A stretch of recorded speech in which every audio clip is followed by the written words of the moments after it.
Welcome back. In this video, we will be introducing timeframes and time intervals. Timeframes are essential for identifying trends and understanding the length of time for which an asset has been trending in a certain direction. They also show what part of a trend cycle an asset is currently in.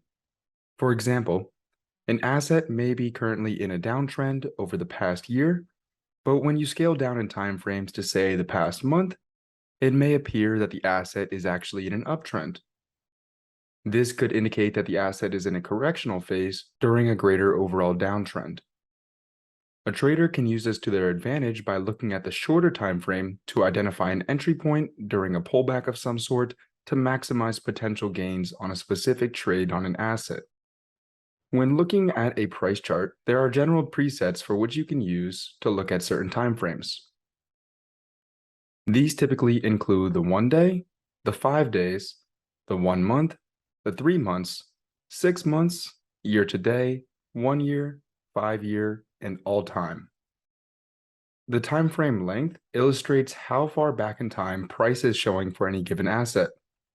For instance, if a trader selects the 6-month time frame, the chart will show price movement over the past 6 months. Likewise, if they were to select a time frame such as the year-to-date time frame, the chart will show price movements from the start of the year to where it is currently at. There are many different ways that traders can use these different time frames. A trader may look to use different time frames for different trading styles and strategies. For example, a trader may look at the 5-year time frame, which provides price data from the past 5 years, when identifying a longer-term entry on a specific position.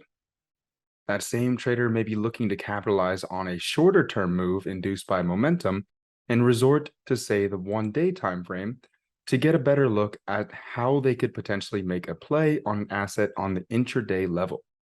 One thing that is important to understand when looking at different time frames is that the greater time frames will always give you a better understanding of how an asset is trending overall. A trader would not look to use only the 1-day time frame in an attempt to identify a market bottom during a full bear market that has been occurring over the past couple of months, as only a limited amount of data would be illustrated to the trader. Just because an asset is in an uptrend on the 1-day or even on the 5-day time frame, this does not mean that the asset is undergoing an overall bullish move. This could simply just illustrate that the asset is undergoing a corrective move to the upside while still being in a bearish trend on a longer time frame. It is easy to get lost in the weeds of time frames and make the mistake of thinking that an asset is in an uptrend just because the past 5 days or so have been in an uptrend. When in doubt, zoom out to the larger time frames to truly understand the conditions that the market is currently in. This concept becomes more clear when you think about time frames in terms of pure data. For example, take the 1-day and 1-year time frames. The 1-day time frame is only going to show data from the past trading day, while the 1-year time frame is going to show data from the past 252 trading days. As we know, there are 252 trading days in each year. Now, what do we know about the collection of data? Well, the larger the sample size, the more accurately we can draw conclusions from the data. The sample size in this case would be the amount of price data that each time frame is going to provide. So the 1-day time frame provides 1 trading day worth of data, and the 1-year time frame provides 252 times that. Therefore, the 1-year time frame is going to have a far larger sample size than the 1-day time frame, and we can draw a much more accurate conclusion using the 1-year time frame as opposed to the 1-day time frame. More specifically, if the conclusion we are looking to identify is the overall trend of an asset, the 1-year time frame would give us far more accurate information and a better understanding of this overall trend. Thus, understanding the implications of each time frame is incredibly important when assessing how an asset is trending in any given market. So then, what is the difference between a time frame and a time interval? In short, a time frame illustrates the look-back period for the amount of price data that a chart is showing, and a time interval, which are these numbers up here, demonstrates the length of time that each point on the chart represents. It might be easier to think of time intervals as sessions. A price chart that uses a lower time interval would derive its points from shorter length sessions. For example, if a price is showing a 1-year time frame, kind of like the one that we're on, and uses an interval of 1 day, each point on the chart is going to correspond to 1 trading day and would comprise of 252 different points, a new point for each trading day of the year.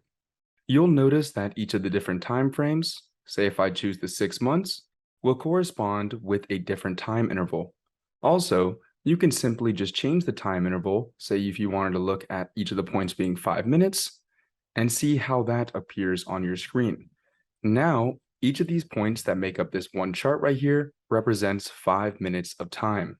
As we have just mentioned, and in general, each time frame is associated with a certain time interval. For example, the 1-day time frame is associated with the 1-minute time interval. The 5-day time frame, if we go over here, is associated with the 5-minute time interval. If we look at the 1-month time frame, it will be associated with the 30-minute time interval. The 3-month time frame will be associated with the 1-hour time interval. The 6-month, as we have already gone over, is associated with the 2-hour. The year to day is associated with the day. The 1 year associated with a daily time interval. The 5-year associated with the weekly, and the all-time is generally associated with the monthly.